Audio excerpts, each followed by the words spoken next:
Đừng rồi anh em ơi, đừng này. Anh em thử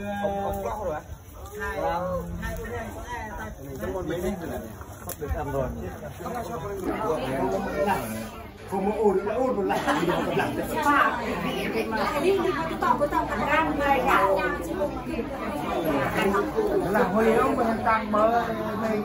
lại sai cướp đó là cái ai chỉ ôn mà cướp là huy mà phải cướp vào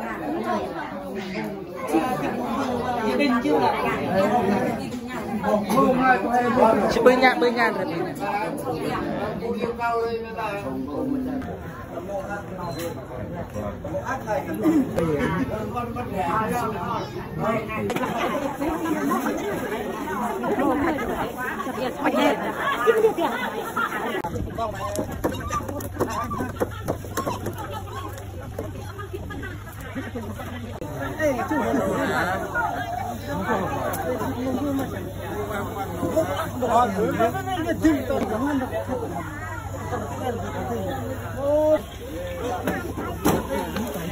đám cưới ốc lên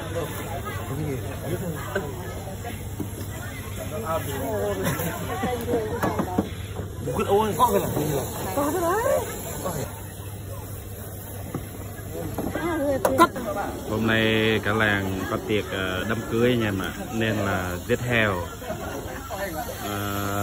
giết ông này. Mấy đứa này thì rất là nghiện game rồi, không quan trọng đến công việc.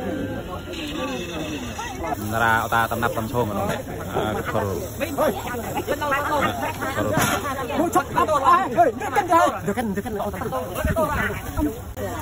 Tầm xông nơi ya nộp đấy, ta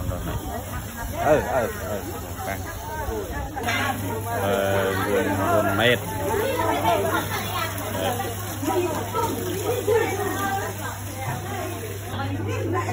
Ông khui chết ông hả? Khui chết.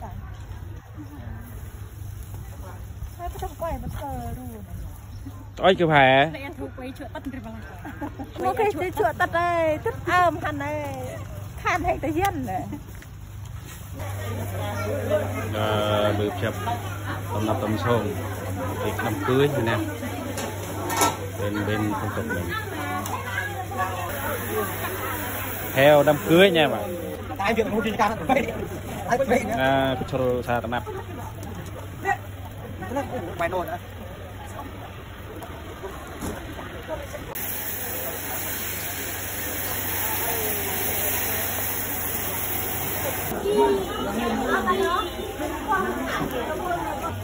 với vợ tốn gà tốn vịt lắm anh em. Đấy, con gà biết bao nhiêu.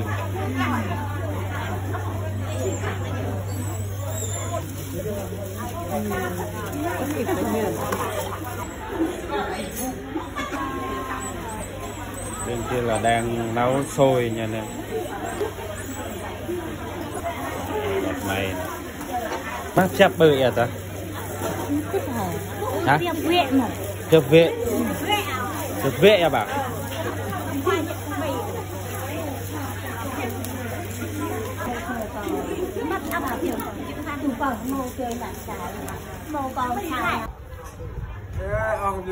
Tiếp ơn này nào, tiếp ơn này. Hả? Tiếp ơn bên đó. À đấy à. Ô cái prak rồi.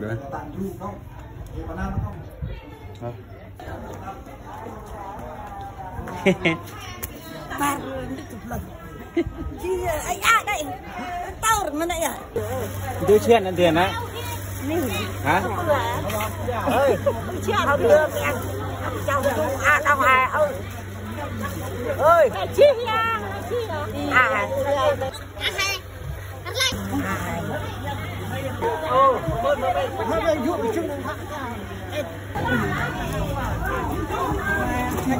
Quay nó nào uống phải rồi.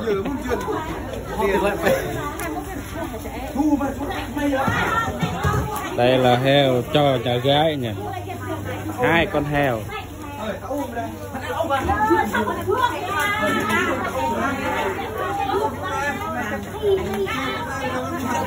2 con heo và rất là nhiều con gà. Aktor gà tầm áp mồm.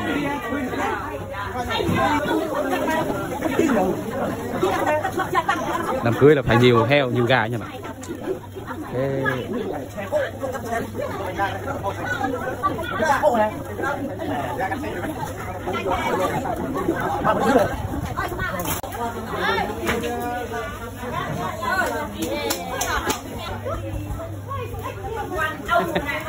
Cô, em là một danh sách mấy đứa giúp làm heo. Làm heo à? Giúp nấu ăn. Tướng cái này cần hẳn bây giờ. Nhất là cái này. Thế anh đi về đường nào anh ơi? Thế à? Về đường lâu. Về đường lâu. Anh về đường lâu hả?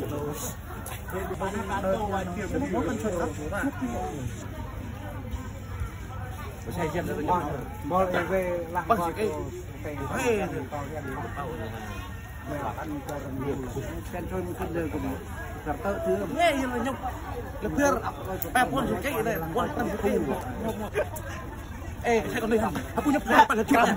Raya kon kon raya. Nak ke benar dah pakai kuat tak pintar.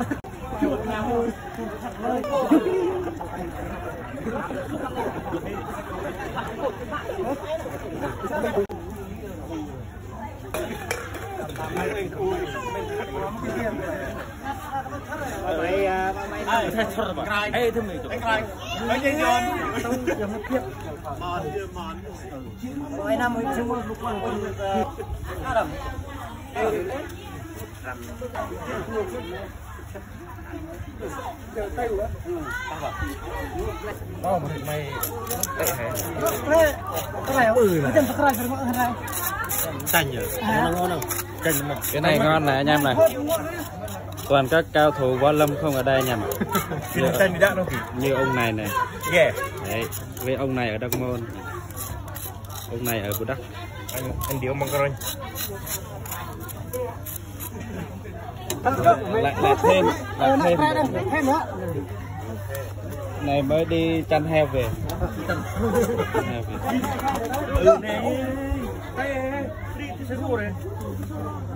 Ơi, thu hết. Cái này ngon này.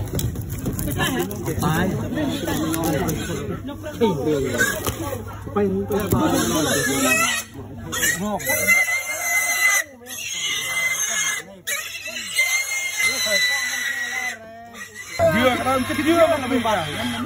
Terjadi. Kita mau mai. Orang nghiền ganh har một tiếng rồi langsung ta. Là tiếng nó không bùng gọi gì. Lúc mà bật truyền đầu gọi rồi tôi bảo nhỉ.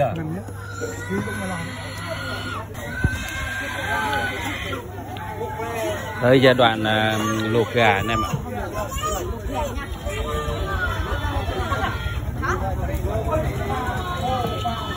Cái này bên gái cho bên trai các bạn. Ra bên trai cho nhà gái. Mấy chục con gà chị ơi. Mấy chục con gà. Hả?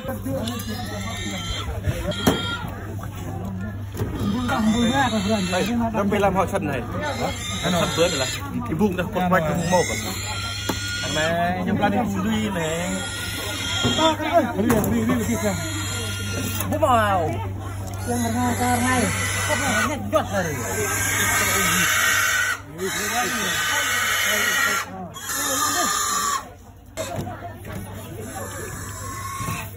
Đi cho nó thấy mua quay rồi đấy.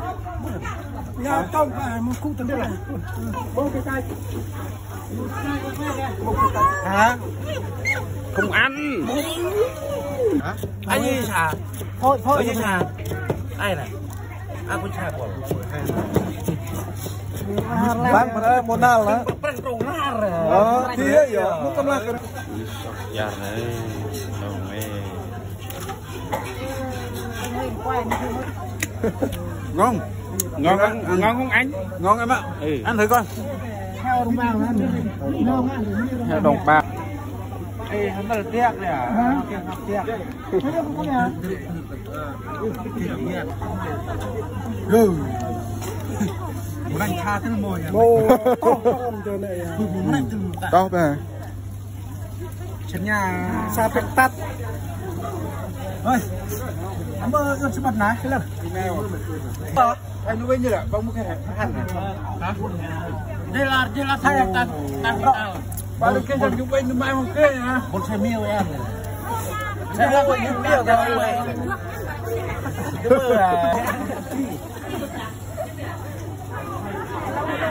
ông đào bẹp giờ nó mề nó thịt này cá này khát này không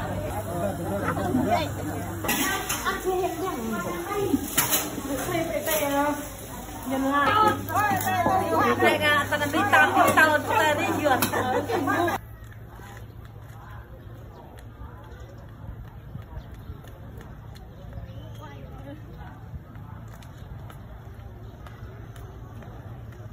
đi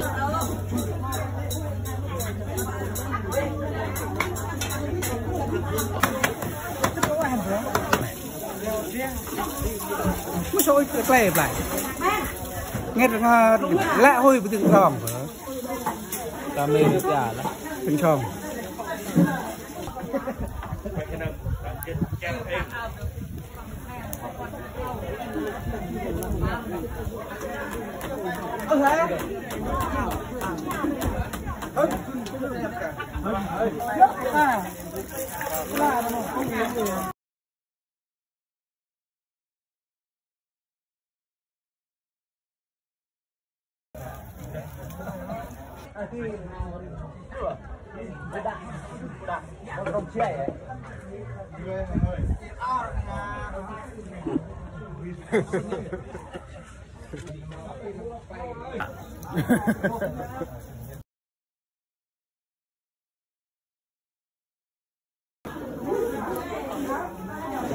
là tình tư ở bụng này nào cũng có xịt nào đây là hơi những quả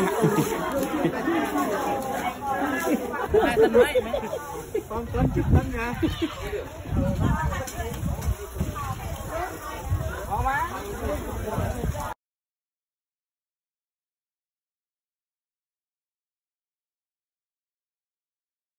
ơi ơi ơi quê hamba upal dia ui ăn đúng cầm số rồi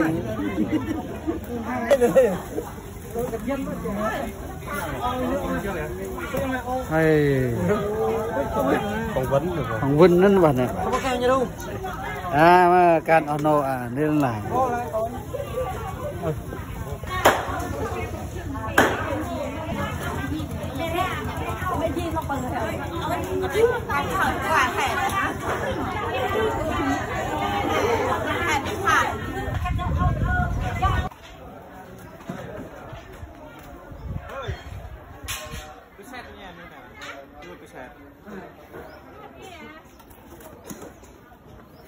ra bơ ruột màu nàn là ra nó này tưới em hả một tưới rồi biệt ngồi thì hấp mình hai chứ phải tên trâu mẹ chỉ là ngày lành thằng tao một lần là một cái là cái khệ mới tuổi này già như cái thằng gì luôn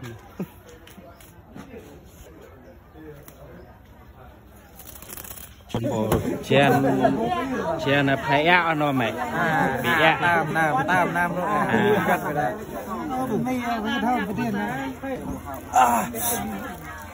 chào các bạn nha, đang nướng thịt chưa chín đúng không? Chưa chín mà giờ nướng lại đi bạn. ơi ông này chưa chín rồi đòi bóc ăn luôn này ơi ông này nhìn cái mặt này đó ngon lắm này cái mặt ông này cái gì cũng ngon hết đôi với ông đó ngon đó chủ đề à ngày mai đám cưới thằng em nha các bạn. chủ đề này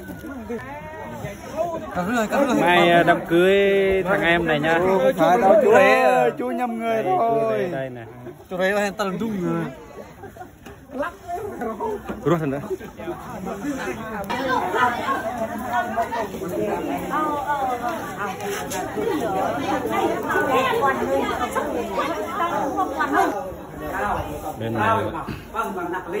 bên này đang lập danh sách sinh mà mình có tâm này chứ mà làm lại cả một cuộc mà sinh đi cái là san sẻ bỏ ra đó nước không phải rồi học ăn ăn hẳn nữa chứ có mà này có về một hàng được lá bao chích nhỉ hả giá này bao chích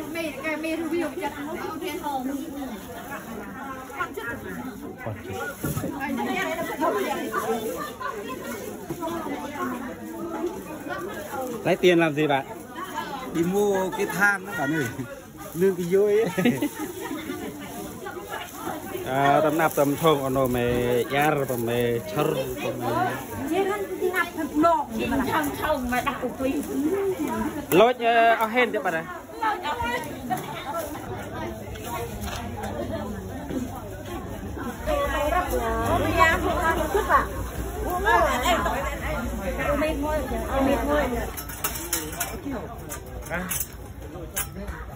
Ban đêm đang hot mục kia Snap. Anh cứ ai tay mày này đã cướp cướp nhiều cắp cầm cho ao nát thuốc nát ăn từ mẹ khỏi ngăn này à là hai cái này sao rồi cung sao rồi không à do mình đỡ mày mà đi lại là luôn cướp là chắc ta đi tăng mày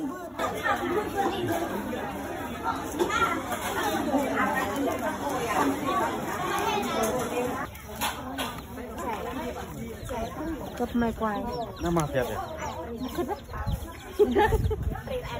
Tây Nguyên dạ ăn hết cuộc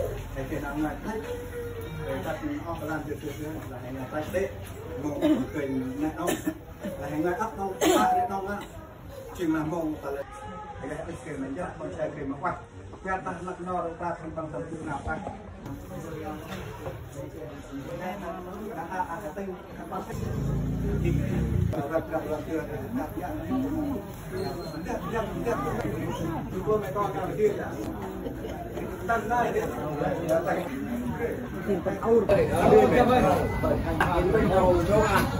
là nó đâu cái trong dặm đường thì nó tham gia vào cái chuyện làm đường nên mình này luôn đó bằng ai thì nó còn tô các bạn là thì là muốn khi gặp được hàng nào còn ăn là phải chắc hơn là ví dụ như là tên là không được thì nó không lại thôi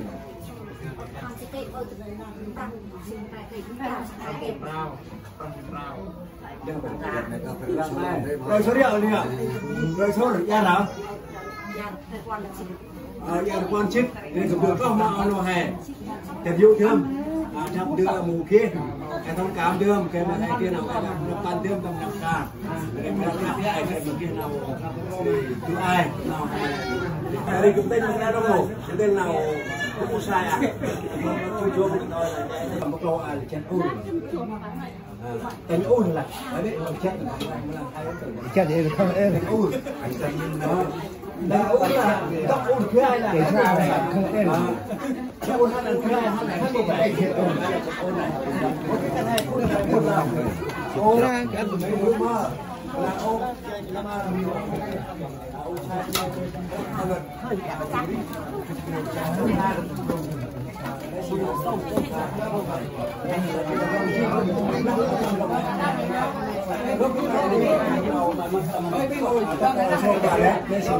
mà tầm rong tụi mồm lão đầu rong này đang kẹt mà họ tầm khi nào tay xiên đấy thì làm em từ phía đó mà cũng tầm làm xa ở đâu à lục này cối này cái hoa này là ăn này tôn trọng bằng ốc ở đâu đẹp ấy hay nó em đưa xa này em nào làm này em nào cũng có người ta hay xa mà cái nào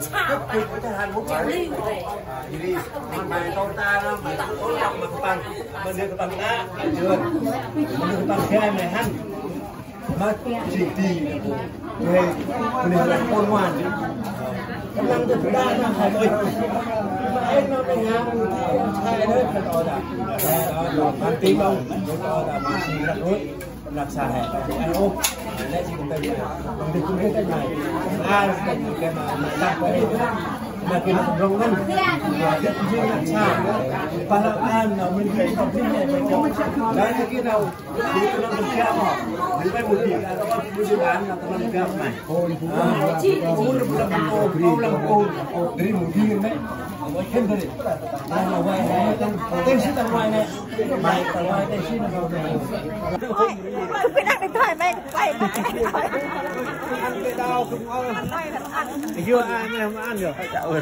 không biết nhận đi các bạn mà dạ ăn ba coi bà hả ăn có ổn à ăn có ổn làm cái này ngon ô nhân môi ăn bữa hơn rồi ăn ba có ổn quay tấm buông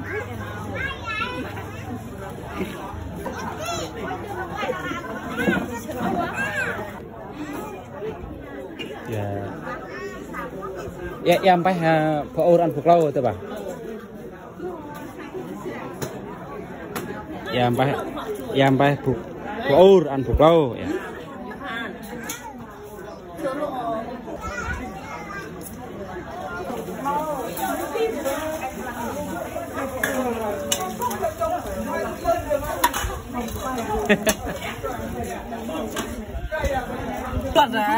từ cho rồng rồi mình sao là có cái tên Kim Tung nha, Tung đồng bào ấy. Bông vào rồi. Ồ, đẹp rồi. Tung đồng bào, Tung chốt rồi, chốt chân nha, chốt bắt đầu thì nằm mất. thôi ra Ôi, chốt chân thì con chốt rồi hay mất. Ta từng sao quay ta ui Tung chân ra. rồi là mấy hiệu là phiên cục em mà coi cục này cái mà cái đời thun cái này ngộ bội ngộ tai nghe mà bội phiên cục em phiên này mà bội hiệu là rồi bà xin chúc em mà bội mấy hiệu từ đi xin chào mọi người nha hello mọi người hôm nay bên Lộc Môn qua bên Lắc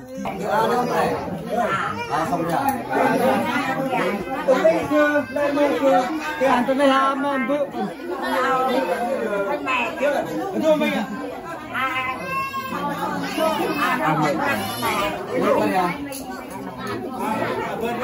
Vì ra cho ai ăn từ giúp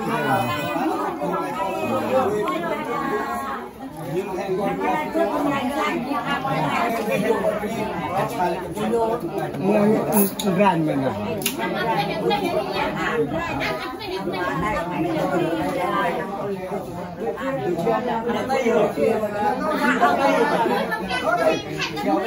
ơi gần khám be có bắt lòn mà phải mệt rồi gần khám be có bắt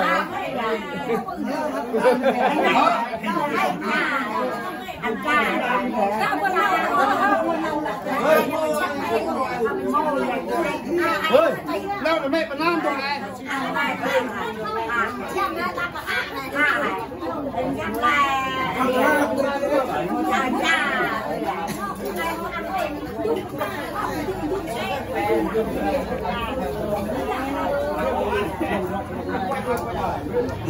đi nắp cay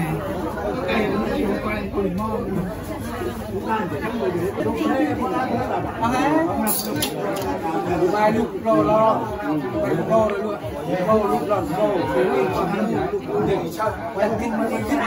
kinh lại oi mà nghi của ông ấy lúc vừa nghi oi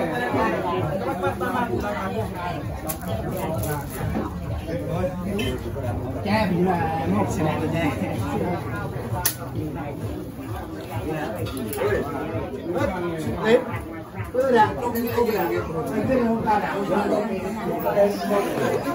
bạn có ôn hay một lô không bạn có ôn Chắc mà hôm nay mà bụi có ăn hầu đây khi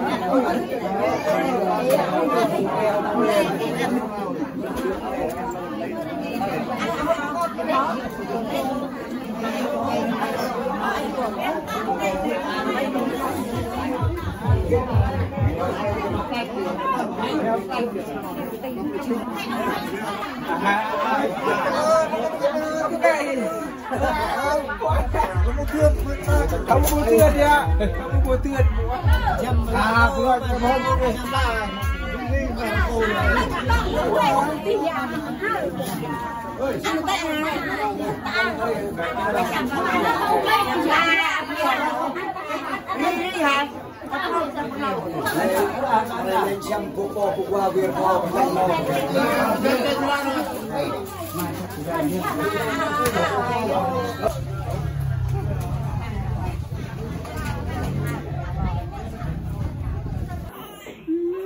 Đây Âu có mặt đẹp. Rồi tây Âu mà á, bọn em mua học bậc làm một em. Đạo giận gượng tư.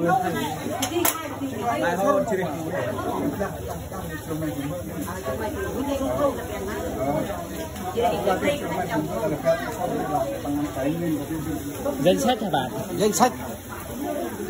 Những người ủng hộ quý vì người nghèo hay là người giàu.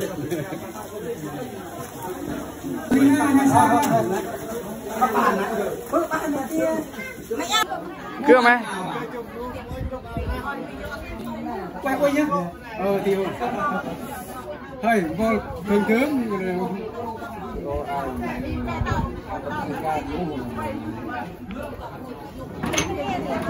anh kia ta lúc theo ai quay qua nó mắt này. Thế áo ốc cái này đấy. Quay quay này. Quay thì hả? Cái đây ơi. Lên bắt đi. Nghe tập than hả? Tắt than em.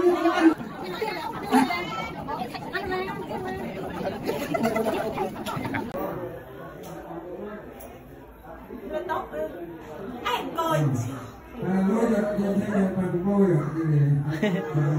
Hấp mọc vậy đấy. Hả? Y tâm. Làm sao?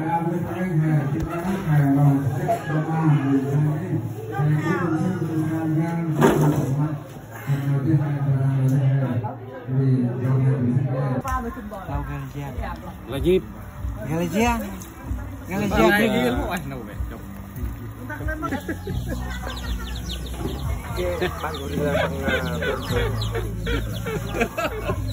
Như bao nhiêu của anh thấy của mình. Nhưng mà mốt cứ nghe rẻ bia nó lại đi. Cụ này chơi ơi. Tiếp đây. Lợi chi có gì lắm. Ồ, đạn này. Tóc em vụ. Đứng ra. Ơi, đứng ra. Lên một người. Tật lẹ nà. Nghe hầu là. Nghe sát. Một nó lẹ rồi.